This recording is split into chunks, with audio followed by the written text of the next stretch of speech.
어제 결혼한 신랑 신부 세 부부가 왔는데 인사를 시켜야 될 것 같아요. 우리 김필호, 김정인 어제 세 부부가 되고 오늘 부부가 돼서 첫 주일 예배 참석했습니다. 우리 교회는 항상 이렇게 주일을 꼭 지키고 신혼여행을 떠나는데 부모님들도 같이 왔어요? 가족들 다 일어나세요. 새 부부와 양쪽 다 우리 교인들 집이어서 참 좋습니다. 박수로 축하하고 격려해 주시겠습니다.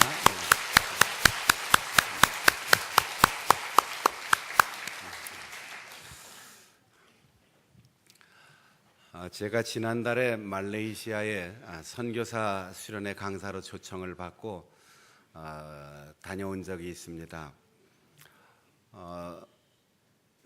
가까운 동료 목사님하고 둘이 갔었는데 끝나는 날 오전에 제 강의 시간에 주제가 부부관계 세미나였습니다. 목회자도 그렇고 선교사도 그렇고 부부관계가 원만하고 화목하고 건강해야 그의 사역도 건강할 수 있다. 그런 내용으로 이제 강의를 준비했는데 매 시간마다 찬양 인도하는 선교사님이 그날 그 세미나 전에 찬양을 인도하면서 제가 오늘 부부 세미나에 어떤 찬양을 할까 아주 밤새도록 고민하다가 선곡을 했습니다. 그리고 함께 찬양을 하는데 은혜 아니면 이런 제목의 찬송인데 어둠 속에 헤매이던 내 영혼 갈 길 몰라 방황할 때에 주의 십자가 영광의 그 빛이 나를 향해 비추어 주셨네. 주홍빛보다 더 붉은 내 죄 그리스도의 피로 씻기어 완전한 사랑 주님의 은혜로 새 생명 주께 얻었네. 은혜 아니면 나서지 못하네. 제가 잘하는 찬송은 아니지만 한두 번 들어본 정도의 그런 노래인데 은혜로운 노래이긴 하지만 제가 그 노래 가사를 쭉 들으면서 밤새도록 고민해서 선곡한 게 이게 부부 세미나하고 무슨 관계가 있나 이런 생각이 드는 거죠. 십자가의 그 사랑 능력 아니면 은혜 아니면 나서지 못하네. 놀라운 그 은혜 아니면 그 사랑 아니면 나 서지 못하네. 가만히 생각하다가 세미나를 시작하면서 물어봤어요. 선교사님, 내가 그 찬양의 가사를 쭉 읽고 음미해 봤는데 부부 세미나하고 조금 동떨어진 가사 같은데 내 추측에 혹시 사모님 이름이 은혜 아니요? 이렇게 물어봤어요. 대답을 안 해요. 그냥 궁금한 채로 왔는데 제가 이번 주간에 이 설교 제목을 정해놓고 태국에 가서도 계속해서 이 제목을 음미하면서 그 선교사가 왜 그 곡을 선택했을까? 부부 세미나에 왜 은혜 아니면? 그러다가 제가 내가 선교사님보다 영성이 훨씬 수준이 떨어지는구나. 은혜가 아니면 어떻게 저런 아내를 만날 수 있었을까? 은혜가 아니면 내가 어떻게 남편이 되고 아버지가 되고 내가 어떻게 선교사가 될 수 있을까? 인생의 가장 중요한 만남, 가정의 기초, 인생의 희망, 미래 사역의 모든 후원 기지가 되는 가장 중요한 만남, 부부의 만남은 은혜가 아니면 도저히 불가능한 거다. 그런 고백을 하는데 나는 너무 논리적이고 앞뒤가 맞는 그런 생각으로만 가사가 이어져야 된다. 편견에 사로잡혀서 그 선교사님의 깊은 고백을 제가 몰랐던 거죠. 2달이나 지난 다음에 계속해서 은혜 아니면 이번 주일에 가면 은혜 아니면 이 설교를 해야 되는데 일주일 동안 계속해서 바쁜 일정 속에 끝나고 토요일 날 아침에 아무 이상 없이 제 시간에 도착해서 낮에 주례를 해야 되고 오후에는 몇 번 면접을 해야 되고 주일 준비해야 되는데 계속 강박관념을 가지고 은혜 아니면 한 주간 동안 묵상하다 보니까 그래, 은혜 아니면 내가 나 같은 것이 어떻게 남자가 되고 여자가 되고 남편이 되고 아내가 되고 부부가 되고 아버지가 되고 어머니가 되고 할아버지가 되고 할머니가 되고 목사가 되고 그리스도인이 될 수 있을까? 따라해 보겠습니다. 은혜 아니면 모든 것이 은혜입니다. 은혜 아니면 그래요. 게다가 여러분, 아내가 은혜인 사람도 있고 딸이 은혜인 사람도 있고 그런 분들은 곱백이나 더 감사하겠죠. 야, 은혜야, 너 때문에 내가 산다. 은혜 너 없었으면 내가 어떻게 이 땅에서 행복을 누리며 살겠니? 그렇게 이야기하시는 분들은 더 감사하겠죠. 출애굽의 역사를 계속 우리가 읽고 있는데 출애굽의 역사를 문학적으로 이렇게 단락을 구별해 보면 우리가 흔히 생각하는 문학 작품처럼 멋진 도입, 황홀한 기승전결, 그리고 아주 가슴 아프거나 아주 흐뭇한 결론, 그런 범주에서 완전히 벗어납니다. 400년 동안이나 노예로 살던 이스라엘 백성들을 하나님께서 구원해 주신다고 하면서 뽑고 훈련시키고 고르고 골랐던 지도자 모세가 하나님의 부름을 받자마자 당신이 누구십니까? 누구세요? 가라, 보내라고 해라. 그 말씀을 듣는 순간 그 들은 사람들이 안 들으면 아무 소용없잖아요. 그래도 가라. 저는 말을 잘 못하는데요. 나는 적임자가 아닙니다. 보낼 만한 사람을 보내세요. 핑계의 후손.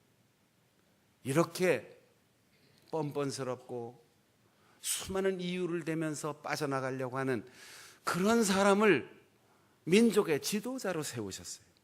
하나님이 벌컥 화를 내실 때까지 끊임없이 핑계합니다. 지난주에 우리 임직예식도 있었는데 저는 부족합니다.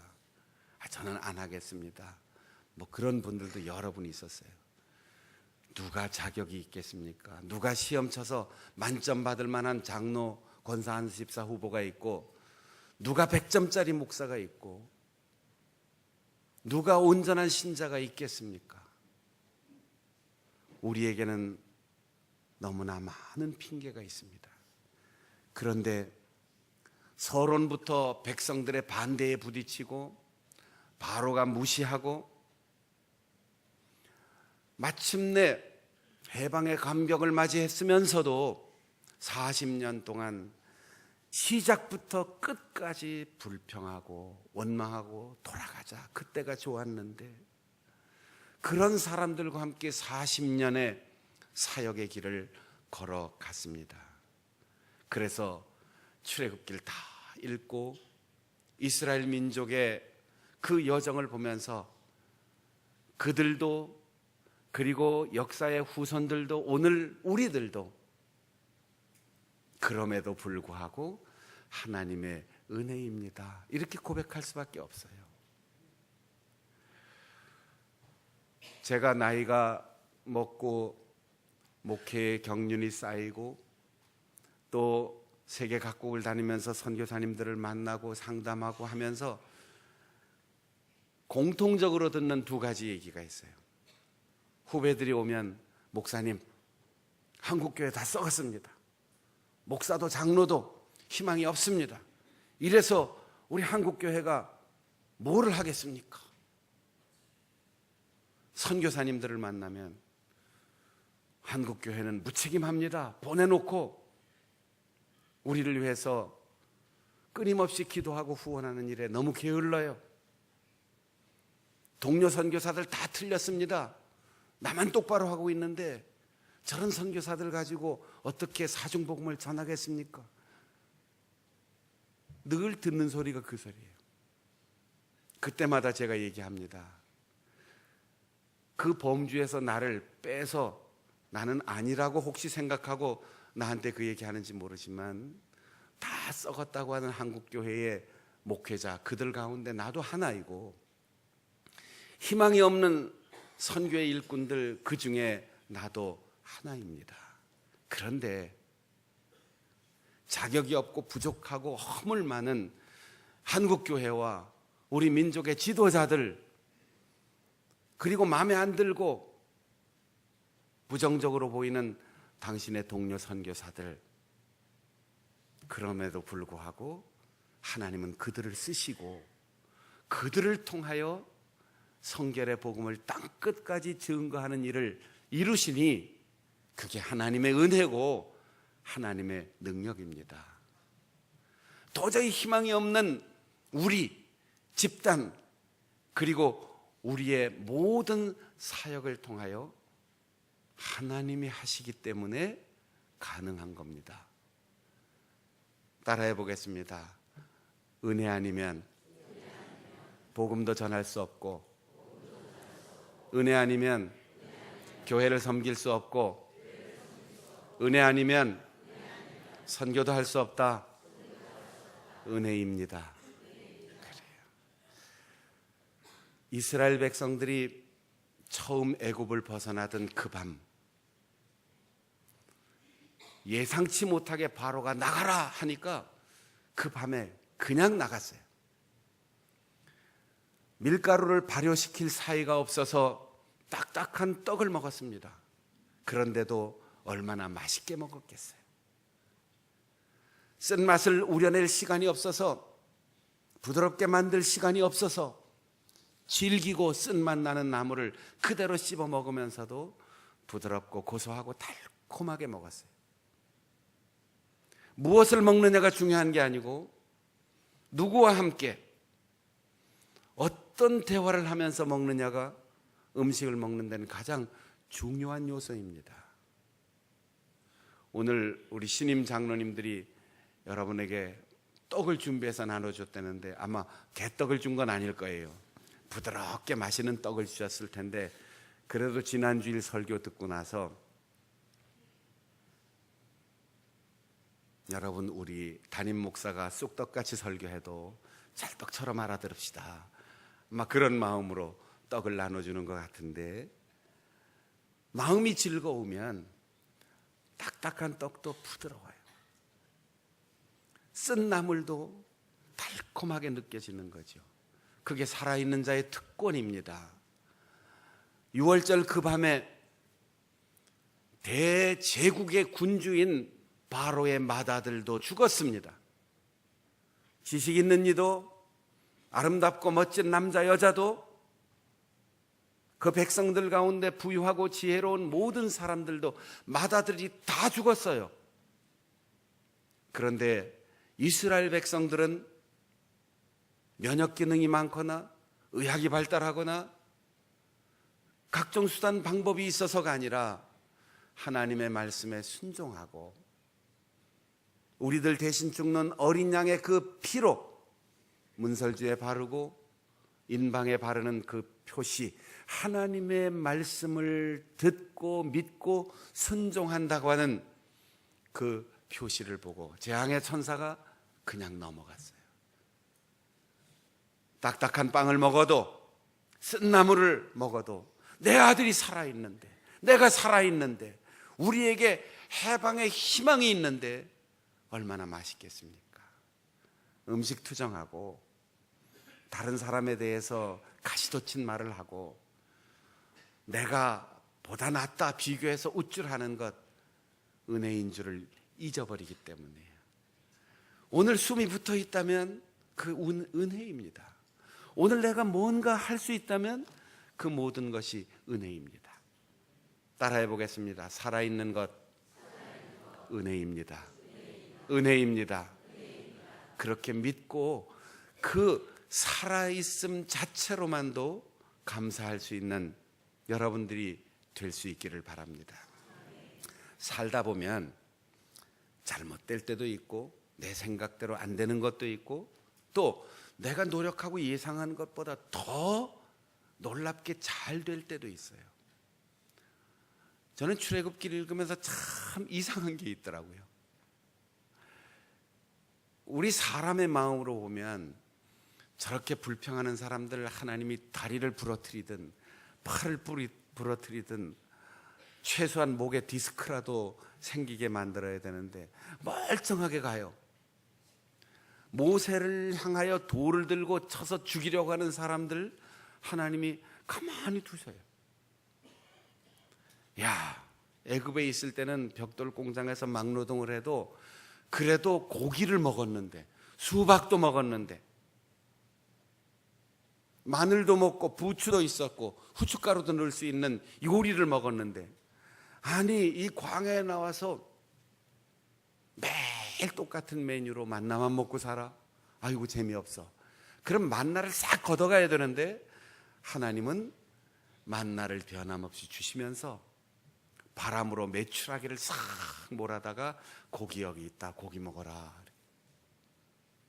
그래서 잘 되는 것도 하나님의 은혜입니다. 이스라엘 백성들은 받을 자격도 갚을 능력도 없는 버림받아야 마땅할 존재입니다. 그런데도 하나님께서 그들을 조상들과의 약속을 기억하시고 부르시고 세우시고 건져주시고 가나안으로 인도하신 모든 것 하나님의 은혜입니다. 우리가 자신의 능력을 과신하고 자기의 역할을 과대포장하여 자랑하는 것 하나님의 은혜를 잊었기 때문입니다. 은혜를 받으면 언제나 감사하게 돼요. 오늘 내가 숨을 쉬고 있고 오늘 내가 누구에겐가 줄 것이 있고 오늘 내가 손 내밀어서 누군가를 잡아줄 수 있고 오늘 내가 표정 한마디 말로 누군가에게 위로를 줄 수 있다면 그것조차도 하나님의 은혜입니다. 오늘 내가 여기에 나와 예배드리는 이 시간 지금 여기에 누군가가 오고 싶은데 병원에 누워있고 직장에 매여 있고 인간관계에 매여 있고 그리워하면서 눈물 흘리는 사람들이 있을 거예요. 오늘 내가 숨쉬는 이 시간 지금 막 숨고도 임종하는 사람이 하나님 나 5분만 하루만 한 달만 1년만 그렇게 안타깝게 보내는 마지막 그 순간과 같은 시간이 우리의 시간은 생명입니다. 따라해 보겠습니다. 은혜입니다. 감사합니다. 은혜 아니면 서 있을 수가 없습니다. 마태복음 20장에 보면 예수님께서 하나님 나라에 대한 비유를 말씀하시면서 포도원에서 품꾼을 사기 위하여 인력시장에 나간 주인의 얘기를 주께서 비유로 말씀하셨어요. 9시에 가서 일꾼들을 불러오고 점심시간 이후에 한낮의 시간에 가서 일꾼들을 불러오고 해 저물기 1시간 전에 나가서 일꾼들을 불러오고 이렇게 각각 사람들을 불러와 일을 시키는데 아침 일찍 인력시장에 나가서 오늘 하루 일당 10만 원 줄 테니까 우리 포도원에 가서 일합시다. 야, 품삯도 풍성하고 게다가 아침 일찍 제일 먼저 선발됐으니 야, 기분 좋다. 얼마나 희망을 가지고 즐거운 마음으로 가서 하루 종일 일했겠어요. 많은 사람들이 기다리는데 일할 수 있는 게 그들에게는 감사의 조건이에요. 잘생겨서 힘이 있어서 얼마나 잘하는지 그건 몰라요. 주인이 딱 보고 주인 마음대로 선택해서 불러간 겁니다. 한낮에까지 밥도 못 먹고 집에서 기다릴 가족들 걱정하면서 5만 원만 줘도 나를 불러갈 사람이 없을까. 그런데 그 주인이 다시 오더니 또 사람들을 불러요. 아무 말 없이 일하러 갑시다. 흥정할 필요가 없어요. 흥정할 자격도 없어요. 그저 불러준 것만 해도 감사해서 한낮에 들어가서 나머지 오후 일과를 열심히 했어요. 나도 굶고 오늘은 우리 가족도 다 굶게 생겼구나. 그리고 해가 저물어 오는 그 시간까지 혹시나 하고 있던 사람들, 주인이 와서 우리 포도원에 가서 일합시다. 불러준 것만 해도 감사해서 아무 조건 없이 그냥 가서 1시간을 어영부영 보냈겠습니까?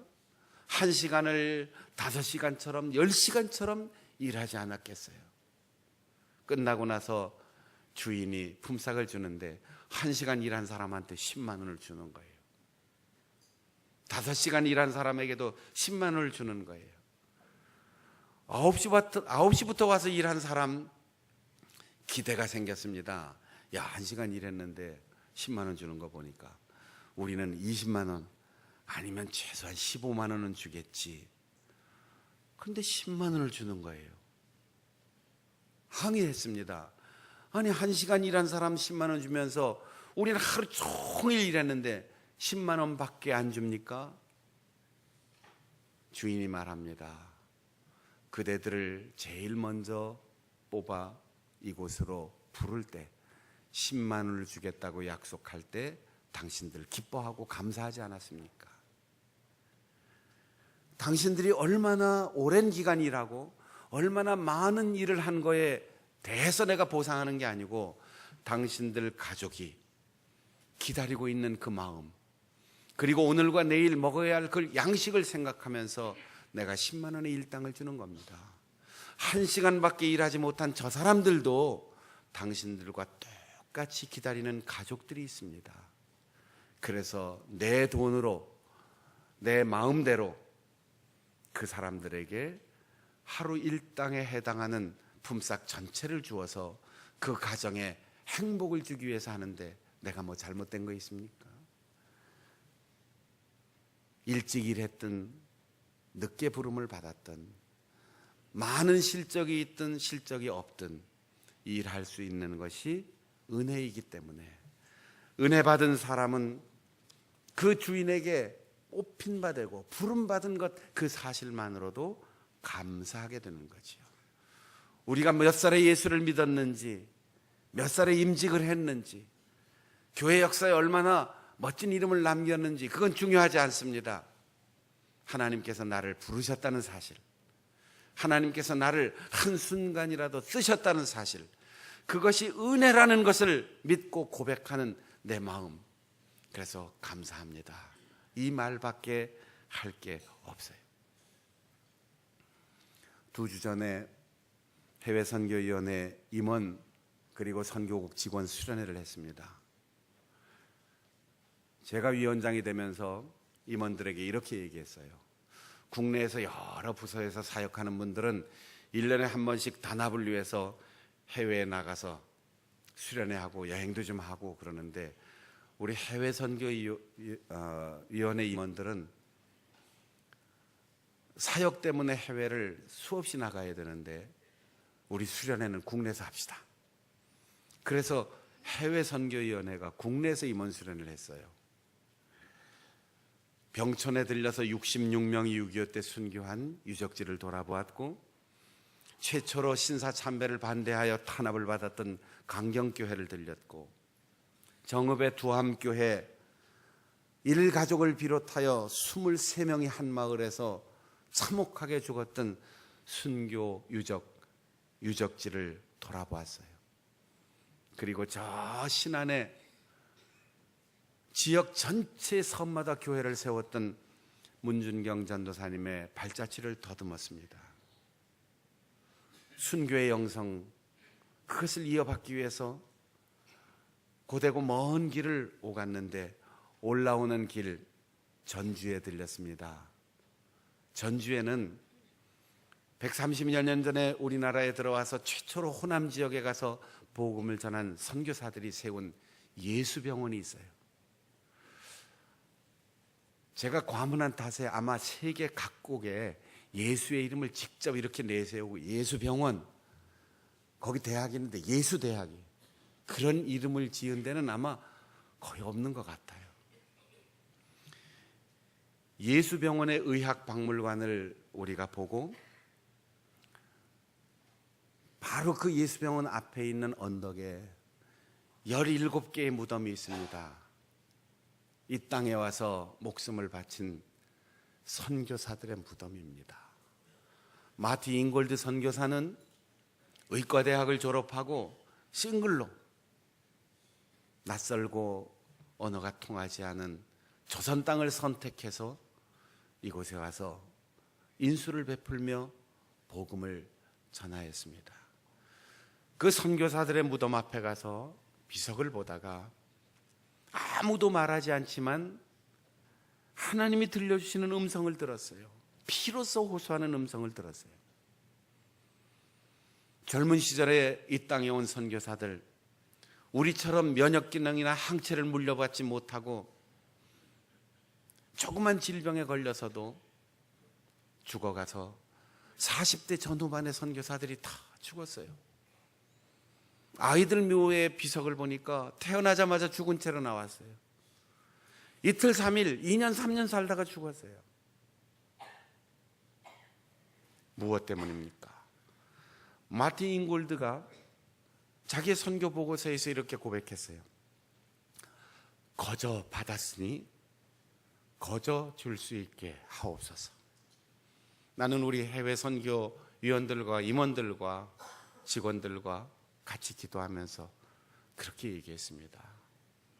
우리가 파송하고 후원하는 선교사들이 언젠가는 100년 후에 이렇게 그 땅에 묻혀 말하지 않아도 비석만 보고도 피의 호소를 듣는 선교의 발자취를 남길 수 있도록 우리가 그들을 보내고 우리가 그들을 사랑으로 보살펴 갑시다. 피로 세운 우리 교회, 목숨을 바쳐 지킨 우리 교회, 그리고 거저 받은 은혜에 감사하여 평생을 헌신한 선교사들이 있었기에 오늘 우리가 있고 한국교회가 있고 세계 선교에 헌신하는 사역자들이 있는 것 아니겠습니까? 왜 다툼이 일어나고 왜 가시돋친 말이 나오고 왜 불평이 생깁니까? 은혜인 것을 잊어버리기 때문입니다. 순교자들이 목숨을 바칠 수 있었던 것, 피를 흘리면서도 교회를 지키고 복음을 놓지 않고 예수 그리스도를 바라보며 이 세상에서 그 숨을 멈출 수 있었던 것은 살아있는 것 자체가 은혜인 줄을 알고 믿고 고백하기 때문입니다.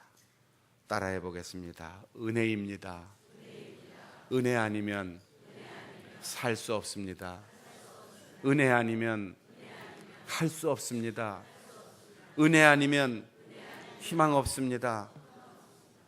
그런 고백으로 감사하며 순교자의 발자취를 따라 우리의 다음 세대들에게 아름다운 신앙의 유산을 물려줄 수 있는 우리 장충단교회 믿음의 식구들 될 수 있기를 바랍니다. 기도하겠습니다. 우리 다 함께